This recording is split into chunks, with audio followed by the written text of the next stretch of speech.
Hi, my name is Jeng. I'm a senior director with Old Capital, and today we're going to be talking about multifamily investing 101. A lot of people come up to me and ask me, should I invest in this deal? And so I came out with 10 questions that I typically ask a general partner before investing in a deal. So, as a limited partner, you can take these questions and ask them to your general partner before a deal. But then also, as a general partner, you should be able to answer these questions for any potential limited partners. So let's just jump right in. So a little bit about me. Was born and raised in Houston, Texas. Did finance at University of Texas in Austin, and have lived in Dallas Fort Worth since 2006. I started in GE Capital's finance management program straight out of school, and actually after that program moved over to GE Real Estate and focused as a loan underwriter. And so I did underwriting on $750 million in commercial properties from 2007 to 2015. And starting in 2015, moved over to Old Capital and since then have originated over $500 million in multifamily loans, and also invested as a limited partner in 21 properties across 6,000 units in DFW, Austin, and San Antonio. And so question number one is, what is the track record of the sponsor? And so on the right-hand side, you can see an example of, when the deal was bought, how many units, what's the IRR, cash on cash, what's the equity multiple of the deal, and what was the thesis, right? So have they been able to, based on their pro forma, when they bought the deal, did they actually perform and hit their pro forma? And so you can show me before and after pictures. You can show me a T12 of historical, like what was the NOI when you bought the deal? What is it now? What was the net rental? Show me those items as a general partner that show me that you know what you're doing, that this is a market that you understand. This is a property type you understand. This is not your first deal in this market or a first deal of a deal this size. And so if you're able to show me a track record over the last couple of years, it'd be great if you could show me that you made it through the recession.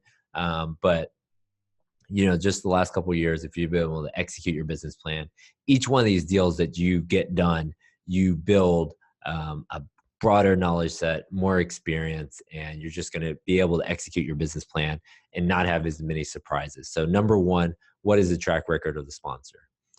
Number two, so who's going to actually manage the rehab? Who's going to actually manage the property once you close, right? So for 60 days, it might take you to close the property. There's a long-term, 3 to 5 year plan typically on these properties. So who's going to manage it? Whether it's third-party management or self-management. So on the left-hand side, you can see a snapshot of a general partner who said, look, I don't live in Dallas, but my property management company manages 10,000 units in DFW. So here's the dots of where all the properties are. And our property is in a submarket that they already manage. So that gave investors comfort. Whereas on the right-hand side, another investor said, look, I already managed 10, 15 properties in DFW. We have a vertically integrated platform. Essentially, we buy the deal, we asset manage it, but then we also property management and construction management. So there are no excuses. It is completely on us as a self-manager to make sure the property performs, make sure we have the right people in place, make sure all the construction happens on time. And so who's going to manage it? So rehab operations, and then also even if you do have third-party property management, who is going to be the asset manager overseeing that deal? Number three, so how much is the sponsor investing in the deal net of acquisition fees? So cash in the deal. Lenders typically want to see 10% from the key principal group. The easiest typically is just show me the sources and uses, right? So uses are typically purchase price, rehab, any fees in the deal. And then the other side of it, as the lender, you might bring 75, 80% of the money, but then where's the equity going to come from, right? So is it coming from the limited partners or is it the sponsor? And right, so I want to see as much cash from the sponsor as possible, because then really your interests are aligned, right? So in this example, it's a little bit off. Hopefully all the acquisition fee isn't going to the sponsor, but in this deal, acquisition of 480 and equity from the sponsor of 500,000. So in reality, net after closing, they only have 20,000 of cash in the deal. And so make sure as a limited partner that your general partner has as much skin as possible in these deals. Number 4, so how and when do I get my money back? And so if I put in 100,000 in this deal, when do I actually get the money back? What's the timing of the money coming back? And then also, what's the percentage return? So on the top example, really this looks like a yield deal. It's getting 10% cash on cash, years 1, 2, and 3, and increasing slightly, maybe up to 12% by year 4. But then on the bottom, you can see that, look, year 1, this might be a heavier value add or more equity down initially on the deal, but we're going to do a refinance in year 2 and get a lot of money back out. So just understand how your money is going to come out, whether it's going to be cash flow distributions or a refinance or at the sale of the property. Number 5 is, how is the sponsor increasing the property value, right? So there's a lot of different ways of increasing value, whether it's bringing rents to the market, reducing expenses, doing interior rehabs, adding rubs to the property, other income. So understanding, how the property is going to actually increase in value is key, and also believing the story, right? So if you say, all right, rents are $1 a foot, I'm going to bring them to $1.20. Is the market really $1.20? And is there any properties, maybe you've gotten the interior rehabs, the premium rents already at that property, so it's achievable, but can you do it across the entire property? Number 6, what type of loan is being used to acquire the property? And so on a yield deal, you might see fixed rate, long-term, non-recourse debt, like a Fannie or Freddie. Whereas a heavy value add, you might see a bridge that's 3 to 5 years, short-term, floating rate on the deal. And so, on a fixed rate deal, you might have a larger prepayment in year 5, but then if you do hit a recession, you might be able to ride it out. Whereas on a floating rate deal, that's short-term, you better be sure that you understand the market rate and how you can get that property stabilized as soon as possible, so that you can refinance or sell the property in 18 to 24 months, because your loan is going to mature in year 3. And so a lot of times people just look at the return on a property. You need to also look at the risk that's going into that property. And so how is the sponsor mitigating the risk of a, let's say, short-term floating rate deal? Are they buying an interest rate cap? Are they, holding a lot of cash at close? How are they figuring out how to refinance this property in a short amount of time in case that bridge loan does mature? Number 7 is, how are the general partners being compensated? And so the general partners do a lot of work to get these deals done, acquire them, raise the equity, actually close the deal. And so they should be paid well.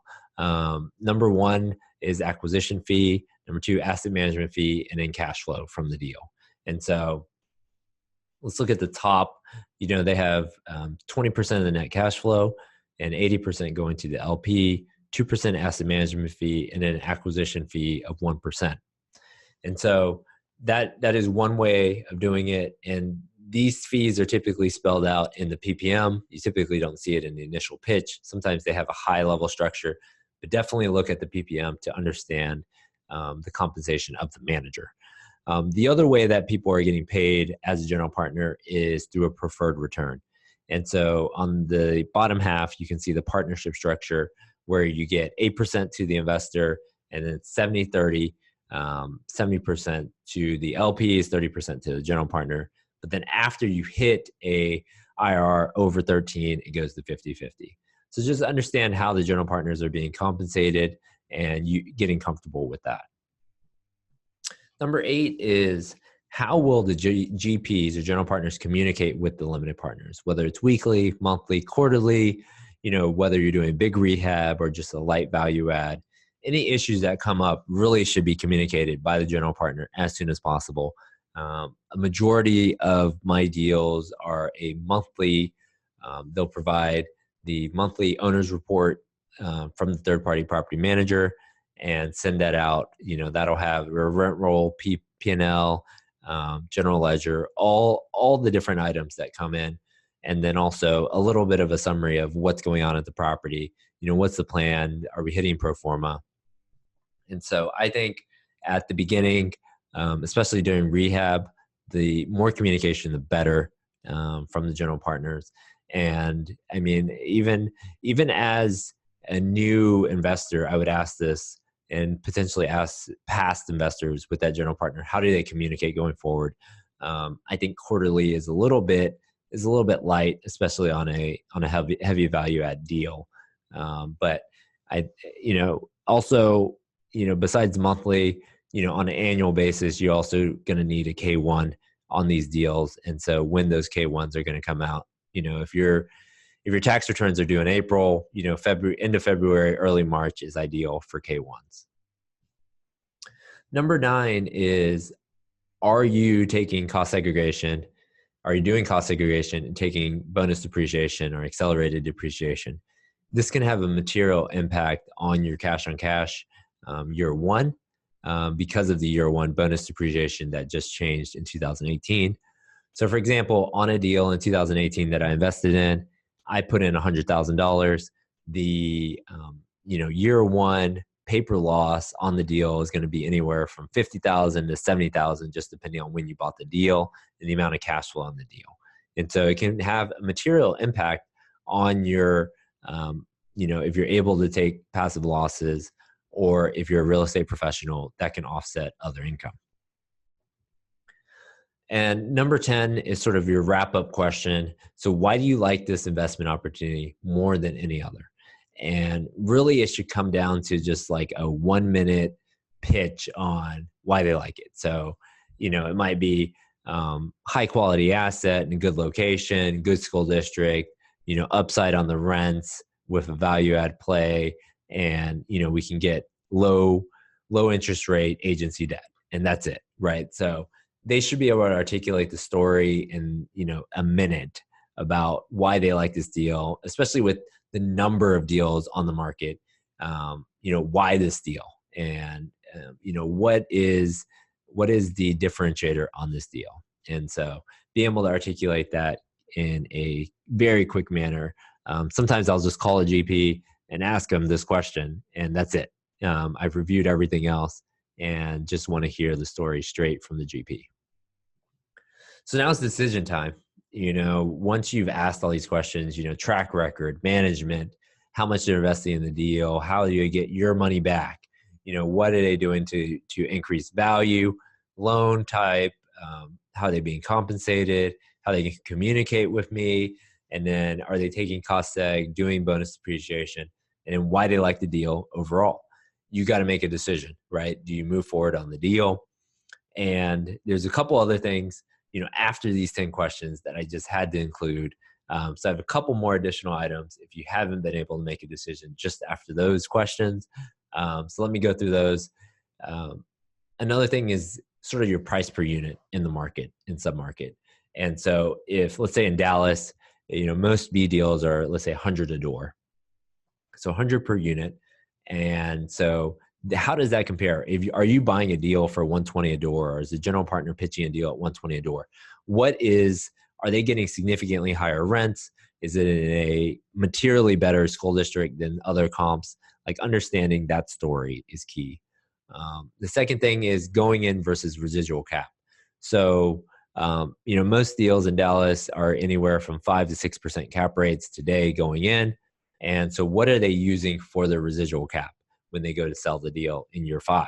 Because I've seen some general partners, they use a 5% cap rate day one or year one, and then when they go to sell the deal, it's still 5%. A good rule of thumb is about at least 10 basis points a year going out forward, because you just don't know what the future is going to hold, and you should add at least some buffer in your cap rate.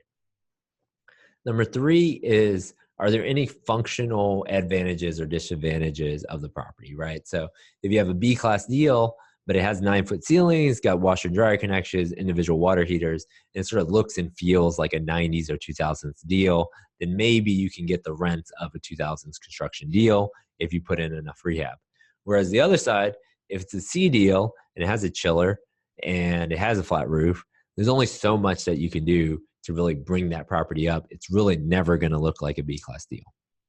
Number 4, go drive by the property. So all the questions that I had, you can do on the phone. You can ask the general partner up front, over the phone, over, webinars, but there's nothing like going in and driving the actual property at night on the weekend, getting a feel for the tenant base and understanding what you're getting into and the surrounding area, and go see it. If it's a yield deal where you are not really changing the tenant base, those guys are what you're going to have, right? So if the deal is already 95% occupied, then those tenants that you got on the property is pretty much what you're going to have. But if you're going in doing a heavy rehab, then yes, I mean, the existing tenant base does not matter as much, but you still want to get a feel for the area. And if you're doing a heavy value add and you're cranking rents, $200, but your next door neighbor that's adjacent does not increase their rents and they keep the property in poor shape, then there's not much you're going to be able to do to raise the entire submarket up. And so definitely drive by the property at night and on the weekends to get a feel. The last thing is the unit mix, so 1 to 2 to 3, and then also floor plans. And so on the right-hand side, you can see that general partner that I just listened to a webinar on, he took large 2 bedrooms and basically we're converting them to 3 bedrooms, right? And so they were able to increase rents by about 25, 26%. And so understanding the floor plans that you have and what upside is there on the floor plans can sometimes make a huge difference. And so looking at floor plans, unit mixes, and making sure you understand the entire property and what opportunities lie in those properties. After your 10 questions, after these 5 additional items, you should be able to make a call. And honestly, the first time you write a check for a deal, it's hard, but each one gets easier and easier, and this process gets easier and easier. And so, what we do at Old Capital, I wanted to cover, sort of 5 reasons why people use us. Number 1, execution certainty. So we have a proven track record. We closed over $1 billion in loans in 2018. So if you have any questions on a particular property, on the loan that's required for that deal, here on this picture, those are 25 deals that I closed in 2018. So typical deal size for me was about $5 million last year. Okay, number 2 is best loan terms and rates. So when a commercial real estate investor comes to us, we look at the deal and figure out, all right, is it Fannie, Freddie, non-recourse bridge, local bank, regional bank, or is it going to need like a hard money loan? So we get you the best loan terms and rate up front. We save you time. A lot of deals are still requiring earnest money day 1. And so you just can't go from lender to lender trying to shop your deal while you're under contract. You need to know upfront who can close the deal.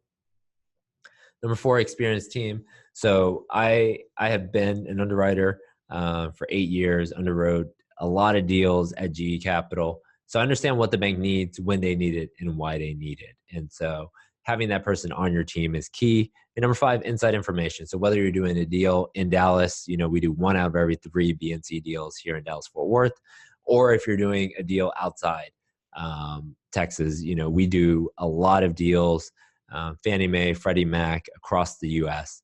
And understanding, whether digging up historical information on a property, what's the track record of that property, whether it's Fannie Mae or Freddie Mac or a bank loan, sort of understanding the history and, giving you a heads up before you put money down is why people use us. And so 2 ways to connect with us, definitely the podcast, Old Capital Real Estate Investing Podcast on iTunes. We put out a new interview every week on that particular platform. And, I think we've been doing that for 4 or 5 years. So you can definitely go through there and get a lot of information.